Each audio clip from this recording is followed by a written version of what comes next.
News Update.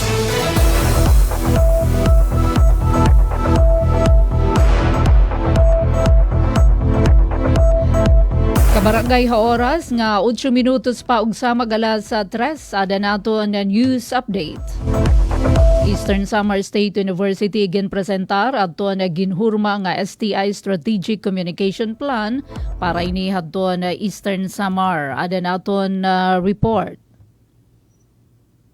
Iginpresentar ni Dr. Anbuni Cuanico, Dean College of Arts and Social Sciences, ha Eastern Samar State University, ang nahimo nga Science, Technology and Innovation STI Strategic Communication Plan nga nagtutuyo nga mapakisig ang koordinasyon ng komunikasyon kapag papatuman han mga programa ha siyensya, teknolohiya, ngan inobasyon ha probinsya han Eastern Samar. Iginsumat ha 4th quarterly meeting han Provincial Science, Technology and Innovation o STI Council ang paghurmahan Project SICAT, usa nga provincial nga Science Communication Initiative nga ginpangunahan ni Dr. Cuanico, proponent han STI Complan, pinaagyan Eastern Samar Provincial STI Council. Sumalakan Dr. Cuanico ang Project SICAT nga ginproponer ha konseho inagtutuyo nga maghatag hin klaro, simple ngan maiintindihan nga impormasyon han publiko mahitungod han mga programa ha siyensya, teknolohiya, agrikultura, panlawas, disaster preparedness ngan livelihood. Ini nga proyekto inahimugson pagkaurusan gobyerno probinsyal han Eastern Samar, STI Council ngan ESO Communication Department. Lakipan mga aktibidad an integrated communication campaign nga may agency spotlight kada bulan, science caravans, radio program, siyensya ngan serbisyo, barangay exhibits, ngan localized infographics sa waray-waray. Gidalauman liwat ang pagtukod in Science Communication Resource Hub ha ESO, annual SICAT Fair ngan digital repository in success stories. Tuyan proyekto nga mapauswag ang kahibaruhan publiko, mas madig-on nga partisipasyon ha mga programan gobyerno ngan paghatag hin kaaram nga makakabulig ha pagpadukwag han kinabuhi han mga Eastern Samareños. Samtang adian pahayag ni Provincial Administrator Nelson Cortez. Pero ginagawa sa kanit dapat lagi dahil nagabit ay mas malinis. So, magpagkakadaan tayo, hindi ganoon ang defecto, pero kung magsasama-sama tayo, kung sa isang direksyon, paganda patutulungan natin. So, maraming salamat. Nagpahayag hinkalipay, Provincial Administrator Cortez, darahito nagbuburublig nga mga ahensyan gobyerno para hinuisa nga direksyon ang pag-uswag han probinsya han Eastern Samar. Para habagong Pilipinas, inhi Penelope Pumida, Radyo Pilipinas, Radyo Publiko, Borongan. Samtang 8 kan avid lamrang giant Christmas lanterns, ginapailawan na. Adin natin report. Radyo Pilipinas Report.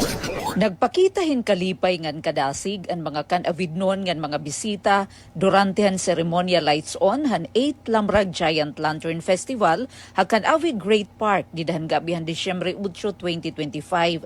Gindumaran pagpailaw ha pangunguna ni Mayor Alicia Teves haginbuhat nga pag-switch on han 13 nga giant Christmas lanterns nga ginhimuan mga residente tikang ha 13 nga barangay han Bungto.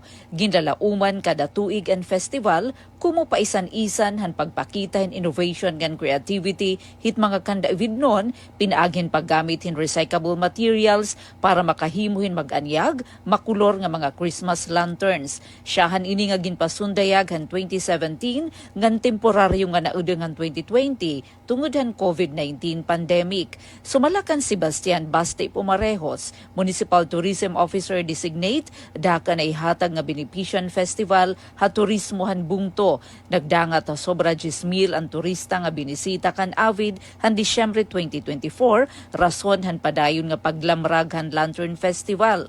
May dagihapon gintindog nga food hub sa Pitan Great Park nga nagbulig ha lokal nga ekonomiya. Haiya mensahe gindig una ni Mayor Teves ngan pag-uswag ngan pagpadayon han festival resultan pagkakaurusan lokal nga panggobyernuhan, barangay officials ngan komunidad. Iyaliwat ginaghat ang mga estihanon ngan mga bisita hagawasan probinsya nga bumisita ha Bungto. Ngayon na, ginkikilala ko mag-Christmas capital han Eastern Samar. Nagpasalamat gihapon ni Mayor Teves sa mga nagdonar handag nga premyo 200,000 pesos. Tikang kan House Minority Leader o 4-piece party list Representative Nonoy Libanan, parahan grand prize, 150,000 pesos plus trophy.